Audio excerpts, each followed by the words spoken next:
ધોરણ 6 પાઠ 14 વિવિધતામાં એકતા સ્વાધ્યાયના પ્રશ્ન જવાબ 1. નીચેના પ્રશ્નોના ટૂંકમાં ઉત્તર લખો. 1. દેશમાં કઈ કઈ ભાષાઓ બોલાય છે?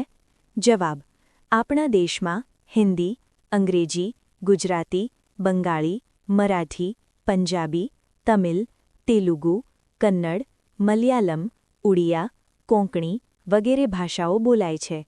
2. આપણા દેશમાં લોકો કયા કયા ધર્મો પાળે છે?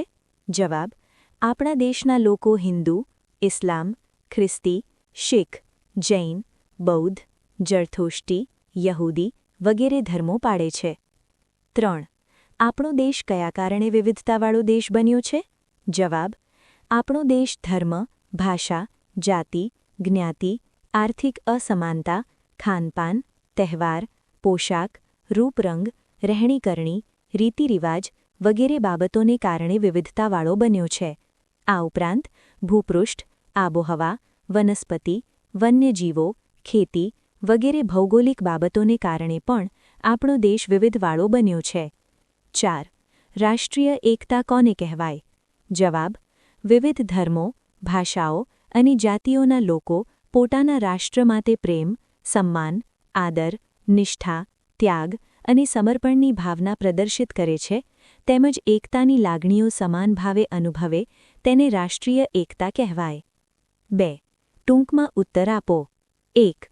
લોકોમાં જોવા મળતી વિવિધતામાં એકતા. જવાબ: ભારત એક ઉપખંડ જેવી વિવિધતાઓ ધરાવે છે. ભારતમાં કાશ્મીરથી કન્યાકુમારી સુધી અને ગુજરાતથી અરુણાચલ પ્રદેશ સુધી વિવિધ ધર્મો પાળતા, અનેક ભાષાઓ બોલતા, સાંસ્કૃતિક વિવિધતા ધરાવતા, ભિન્ન ભિન્ન તહેવારો ઉજવતા અનેક જ્ઞાતિઓના લોકો વસે છે. ભારતના લોકોમાં રૂપ, રંગ, દેખાવ, પોશાક, ખોરાક, રહેણીકરણી, રીતિરિવાજો વગેરેમાં પણ ભિન્નતા જોવા મળે છે. આમ છતાં દેશવાસીઓમાં ભાવાત્મક એકતા પ્રવર્તે છે. સ્વતંત્રતાની લડતમાં દેશવાસીઓએ રાષ્ટ્રપ્રેમ અને ત્યાગની ભાવના થકી રાષ્ટ્રીય એકતાના દર્શન કરાવ્યા હતા. ભારતે વસુધૈવ કુટુંબમ, સમગ્ર વિશ્વ એક કુટુંબ છે, એ ભાવનાને વિશ્વમાં સાકાર કરી છે. દેશમાં અનેક પ્રકારની ભિન્નતા હોવા છતાં સૌ ભારતવાસીઓ સમરસતા અને સહઅસ્તિત્વની ભાવનાથી જીવે છે. ભારતની પ્રજાએ વિવિધતાનું સંવર્ધન અને જતન કર્યું છે. આમ વિવિધતામાં એકતા એ આપણા દેશની, આપણી સંસ્કૃતિની આગવી વિશેષતા છે. 2.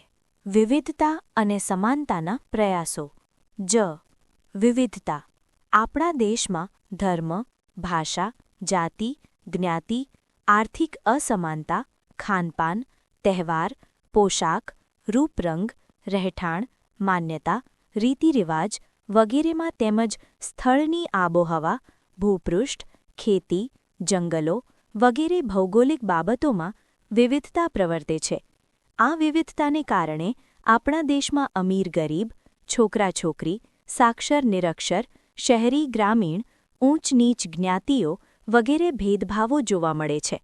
આપણી પ્રારંભિક સામાજિક સંરચના જ્ઞાતિ પર આધારિત હતી, તેથી કેટલાક સમુદાયો આર્થિક અને સામાજિક રીતે પછાત રહી ગયા હતા. તેથી સમાજમાં જ્ઞાતિ આધારિત ભેદભાવ ઉદ્ભવ્યા હતા. શિક્ષિત લોકોનું જીવનધોરણ ઊંચું અને નિરક્ષર લોકોનું જીવન સામાન્ય હોય છે.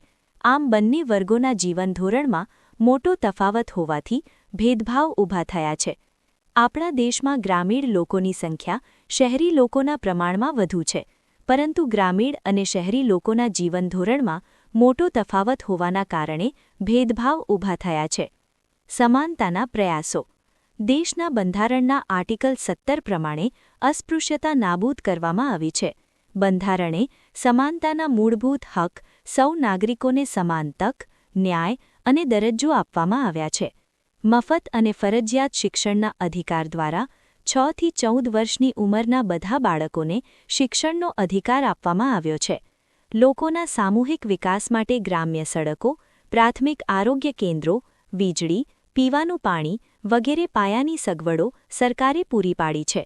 લોકો પોતાના ધર્મનું પાલન કરે, પોતાની ભાષા બોલી શકે અને પોતાના તહેવારો ઉજવી શકે વગેરે સ્વતંત્રતાઓ મળવાથી ભેદભાવો નામશેષ બન્યા છે. સમાજની ચોક્કસ જ્ઞાતિઓ માટે સરકારી નોકરીઓમાં તથા ગ્રામ પંચાયતથી સંસદ સુધીની બેઠકોમાં અનામત પ્રથા અમલી બનાવવામાં આવી છે. વિદ્યાર્થીઓ માટે છાત્રાલય, શિષ્યવૃત્તિઓ તેમજ આર્થિક મદદની યોજનાઓ અમલમાં મૂકવામાં આવી છે. ઉપર દર્શાવેલી સગવડો દ્વારા સૌને સામાજિક, આર્થિક, રાજકીય અને સાંસ્કૃતિક ક્ષેત્રે પ્રગતિ, વિકાસ સાધવાની તકો પ્રાપ્ત થઈ છે. 3. નીચેના વિધાનો ખરા છે કે ખોટા તે જણાવો. 1. આઝાદી પછીના વર્ષોમાં ભેદભાવો નામશેષ થઈ રહ્યા છે. ખરું. 2. આપણો દેશ શહેરોનો બનેલો છે. ખોટું. 3. ચૂંટણીમાં કેટલીક બેઠકો અનામત રાખવામાં આવતી નથી. ખોટું. 4. નીચેના પ્રશ્નોના ઉત્તર આપો. 1. છોકરા-છોકરીના ભેદભાવ વિશે ટૂંકમાં જણાવો. જવાબ. 1. સ્ત્રી-પુરુષોમાં જૈવિક ભિન્નતા છે, તેથી છોકરા-છોકરીના ઉછેરમાં ભેદભાવ રાખવામાં આવે છે. 2. આજે ઘણા કુટુંબોમાં મહિલા ઘરકામ કરે, રસોઈ બનાવે અને બાળ ઉછેરનું જ કામ કરે. 3. કુટુંબમાં સ્ત્રીઓને કોઈ નિર્ણય લેવાની સત્તા હોતી નથી. 4. દીકરીઓને શૈશવકાળથી શિક્ષણ, અભ્યાસ અને આર્થિક અધિકારોથી વંચિત રાખવામાં આવે છે. 5. કપડામાં, અભ્યાસની તકોમાં, હરવા-ફરવામાં અને વ્યવસાયિક કામોમાં છોકરીઓ પ્રત્યે લૈંગિક ભેદભાવ રાખવામાં આવે છે. 6. છોકરીઓમાં સાક્ષરતાનું પ્રમાણ નીચું હોવાથી તેઓ બાળલગ્ન, પડદા પ્રથા, દહેજ પ્રથા તથા અન્ય કુરિવાજો અને અન્યાયોનો ભોગ બનવું પડે છે. 7. સમાજમાં પુત્ર જન્મને પ્રાધાન્ય હોવાથી સ્ત્રીઓને સ્ત્રી ભ્રૂણ હત્યાનો ભોગ બનવું પડે છે. 8. વિવિધ ક્ષેત્રોમાં સ્ત્રીઓનું ઓછું પ્રમાણ સ્ત્રી-પુરુષ વચ્ચેના ભેદભાવો સ્પષ્ટ કરે છે. 2. ભારત બિનસાંપ્રદાયિક દેશ છે. વિધાન સમજાવો. જવાબ. 1. ભારતના બંધારણે દેશના તમામ નાગરિકોને ધાર્મિક સ્વાતંત્ર્યનો મૂળભૂત હક આપ્યો છે. 2. આ હક દ્વારા ભારતમાં ધર્મ, જાતિ કે પંથના ભેદભાવ વિના બધા નાગરિકોને સમાન અધિકારો આપવામાં આવ્યા છે. 3. ભારત સરકાર કોઈ પંથ કે ધર્મને વરેલી નથી. રાજ્ય બધા ધર્મોને સમાન ગણે છે. 4. રાજ્યની નજરમાં ધર્મને કારણે કોઈ નીચું કે ઊંચું નથી. 5.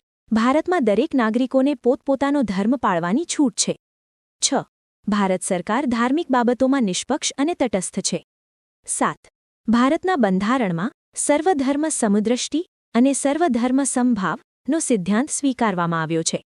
આથી કહી શકાય કે ભારત બિનસાંપ્રદાયિક દેશ છે. 5. ખાલી જગ્યા પૂરો. 1. મહારાષ્ટ્રના લોકો મુખ્યત્વે મરાઠી ભાષા બોલે છે. 2. પંજાબના લોકો ભાંગડા નૃત્ય માટે જાણીતા છે. 3. મહાવીર જયંતીનો ઉત્સવ જૈન ધર્મ સાથે સંકળાયેલો છે. 4. ભારતમાં ગુજરાત રાજ્યના રાસ ગરબા જાણીતા છે.